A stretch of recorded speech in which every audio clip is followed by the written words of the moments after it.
देवगुरु बृहस्पति जो हमारे जीवन में विवाह, संतान, शिक्षा के कारक हैं, ये वक्री होने जा रहे हैं। वर्तमान में ये वृषभ राशि टॉरस में चल रहे हैं और यहीं पे वक्री होंगे और यहीं पे ये वक्री होके मार्गी होंगे। इनका जो वक्री काल है वो 9 अक्टूबर से लेके 4 फरवरी तक रहेगा। तो इस काल की ही मैं चर्चा करूंगी कि कैसा रहेगा सभी राशियों के ऊपर गुरुदेव का वक्री होना। देवगुरु बृहस्पति के पास 3 दृष्टियां होती है, 7वीं, 5वीं और 9वीं। ये जो इनकी दृष्टि है 5वीं और 9वीं अमृतमय दृष्टि है और इसका जहाँ पे भी दृष्टि पड़ेगी, जिस भी भाव पे पड़ेगी इसकी दृष्टि आपकी राशि के हिसाब से, तो उस भाव से संबंधित शुभ परिणाम आपको प्राप्त होंगे।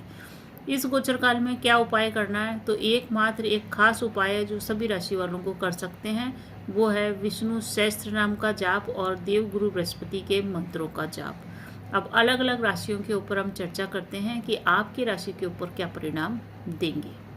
कर्क राशि वालों के लिए देवगुरु बृहस्पति का वक्री होना बहुत ही शुभ परिणाम देके जाएगा। किन किन क्षेत्रों में आपको मिलेगा शुभ परिणाम, संपूर्ण विस्तृत चर्चा देखें तो आपकी अगर कुंडली देखते हैं तो आपकी कुंडली के अंदर देवगुरु बृहस्पति 11वें भाव में वक्री हो रहे हैं। 11वां भाव होता है हमारी इच्छा पूर्ति का, हमारी मनोकामनाओं की पूर्ति का। हमारे बड़े भाई का भी यही घर है, साथ ही साथ ये हमारी आय का भी घर है। यहाँ पे वक्री हो रहे हैं, बहुत श्रेष्ठ परिणाम देंगे। आपकी मनोकामनाओं की पूर्ति ये गोचर अवश्य ही करके जाएगा। 9 अक्टूबर से लेकर 4 फरवरी तक का समय आपके लिए जीवन में बहुत ही श्रेष्ठ समय होएगा, जब आपके बहुत सारे कार्य बनेंगे और आपके किस्मत को ये चमका के अवश्य ही जाएंगे। वक्री होकर ये बहुत ही पावरफुल स्थिति में आएंगे और पावरफुल होकर बहुत ही पक्ष में आपके कार्य करेंगे। देवगुरु बृहस्पति के पास 3 दृष्टियां हैं। 3 दृष्टियां हैं, वो है 5वीं, 7वीं और 9वीं। 5th दृष्टि जो इसकी पड़ रही है आपके संतान भाव पे, शिक्षा भाव पे और प्रेम के भाव पे पड़ रही है। यहाँ से 11वें भाव से सीधी दृष्टि आपके 5वें घर पे पड़ रही है। एक 5th नहीं, ये 7वीं दृष्टि। तो 5th भाव पे आप ये दृष्टि पड़ने के कारण आपको संतान से लाभ होएगा। संतान के लिए ये शुभ समय है। जो भी व्यक्ति वैवाहिक हैं और संतान की कामना रखते हैं, उनको संतान की गर्भधारण की शुभ सूचना प्राप्त हो सकती है। संतान इस समय होगी तो पुत्र संतान हो सकती है। तो कर्क राशि वालों के लिए बढ़िया है। शिक्षा का भी यही घर है, तो शिक्षा में सफलता मिलेगी। विद्यार्थियों के लिए बहुत ही श्रेष्ठ समय रहेगा। कंपटीशन के विद्यार्थी हो या स्कूल के हों या रिसर्च के हों, सभी विद्यार्थियों के लिए देवगुरु बृहस्पति की अमृतमय दृष्टि आपके शिक्षा भाव पे पड़ने के कारण बहुत जबरदस्त सफलता आपको शिक्षा के अंदर मिल सकती है। जो भी शिक्षा आप प्राप्त करेंगे उसके माध्यम से आपको आय प्राप्ति के रास्ते भी नजर आएंगे। प्रेम प्यार का भी यही घर है, तो जो लोग लव एंड रिलेशनशिप में रह रहे हैं उनके लिए श्रेष्ठ समय होगा। एक दूसरे के संग वो क्वालिटी टाइम स्पेंड करेंगे। और जो लोग अपने प्रेम को विवाह में तब्दील करना चाहते हैं उनके लिए भी अच्छा समय है। वैवाहिक और प्रेम संबंधों की स्थिरता को लेके आएगा ये। किसी को प्रेम का प्रपोजल भेजना चाहते हैं, किसी को पसंद करते हैं, कहना चाहते हैं, तो वो भी इस गोचर काल में हो जाएगा। अपना प्रेम प्रस्ताव आप भेज सकते हैं। कुल मिला के देखें तो वैवाहिक सुख की ओर बढ़ने वाले जातकों के लिए ये समय सही है। इसकी एक जो दृष्टि है देवगुरु बृहस्पति की आपके 7वें घर पे पड़ रही है। 7वां घर होता है हमारे वैवाहिक सुख का और हमारे बिजनेस पार्टनर का। तो जिन लोगों को भी बिजनेस पार्टनरशिप में प्रॉब्लम आ रही थी उनकी प्रॉब्लम दूर होगी। पार्टनरशिप का व्यापार आपका अच्छा चलेगा। परंतु पार्टनरशिप के अंदर आप काम कर रहे हैं तो 2 चीज़ों का आपको ध्यान रखना है। हालांकि पार्टनरशिप अच्छी चलेगी, पार्टनर से संबंध भी अच्छे चलेंगे, परंतु फिर भी अपनी हर बातें बिजनेस पार्टनर से शेयर न करें। व्यापार में चल रहे हैं तो पुराने इन्वेस्टमेंट से आपको बहुत बढ़िया लाभ, जबरदस्त तरीके से लाभ मिलेगा। नए इन्वेस्टमेंट से तो नहीं मिलेगा, परंतु पूर्व में किए गए इन्वेस्टमेंट से बहुत अच्छा आप प्रॉफिट गेन कर सकते हैं। बड़ा इन्वेस्टमेंट इस गोचर काल में करना चाहते हैं तो बहुत ही सावधानी के साथ चलें। पार्टनर से संबंधों को सही तो चलाना है, परंतु हर बात शेयर नहीं करनी है, हर राज उनको नहीं बताना है। और अब अगर आप अकेले काम कर रहे हैं व्यापार में तो अपनी प्लानिंग शेयर न करें। साथ ही साथ फाइनेंशियल डिसीजन के मामले में किसी पर भी आंख मूंद के विश्वास न करें, क्योंकि इस समय अति विश्वास आपको धोखे में डाल सकता है और वो धोखे का कारण के साथ साथ आर्थिक नुकसान भी आपको देगा। इसकी जो एक दृष्टि पड़ रही है 5वीं दृष्टि पड़ रही है आपके 3रे घर के ऊपर। 3रा घर होता है हमारे छोटे भाई बहनों का, हमारे पुरुषार्थ का। तो इस समय सभी कर्क राशि वाले जातक बहुत अधिक मेहनत करेंगे, बहुत अधिक पुरुषार्थ करके अपने व्यापार में ग्रोथ कर ही लेंगे।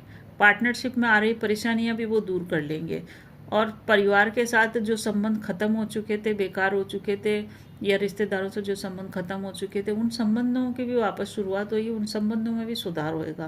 तो कर्क राशि इस दृष्टि से संबंधों के हिसाब से बहुत ही बढ़िया राशि है, जिनको संबंधों में सुधार और लाभ दोनों मिल रहा है। अब थोड़ी सी परेशानियां कहाँ पे आ रही है संबंधों के अंदर, वो आ रही है मित्रों से और कलीग से।